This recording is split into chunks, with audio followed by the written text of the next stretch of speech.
میں یہی کہنا چاہتی ہوں کہ میں نے نہیں سوچا تھا کہ میرے سال کی شروعات اس طرح ہوگی کہ مجھ پہ کیے جانے والے کیریکٹر اسیسینیشن کی وجہ سے مجھے عدالت کے دروازے تک پہنچنا پڑا. بٹ ہیئر آئی ایم، کیونکہ میری برداشت کی اب ہر لمٹ کراس ہو چکی ہے. اینڈ جس طرح کی یہ پھیلائی جا رہی ہیں باتیں، اس کی وجہ سے اتنے عرصے میں مجھے اور میری فیملی کو شدید ذہنی تکلیف اور اذیت سے گزرنا پڑا ہے ان جھوٹے بے بنیاد بدنیتی پر مبنی الزامات کی وجہ سے. And I refuse to allow this to happen any longer.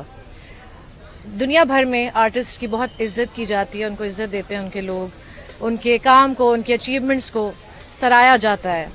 And میری موویز نے $25 ملین بنائے ہیں. I have worked in the revival of Pakistani cinema and I M respectable not only in Pakistan but also around the world.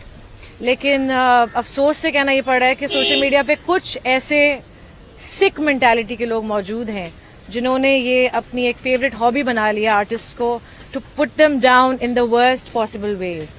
And I am here to stand with the members of my fraternity. I am here to stand with the women of Pakistan. اور میں یہ بتانا چاہتی ہوں کہ اس طرح کسی بھی عورت کے کردار پر کیچڑ اچھالنے کا کسی کو کوئی حق نہیں ہے. اینڈ آج کے دور میں جہاں بہت ساری چیزوں کو ایزیلی فیبریکیٹ کیا جا سکتا ہے، فیک بنایا جا سکتا ہے، مجھے بڑی حیرت ہوتی ہے یہ دیکھ کے کہ لوگ بنا سوال کیے، بنا اس چیز کو انویسٹیگیٹ کیے یا تصدیق کیے چیز پر کیسے یقین کر لیتے ہیں. Shame on those who make these insinuations and spread gossip, and also bigger shame on those جو یہ ان جھوٹ کو بلیو کرتے ہیں.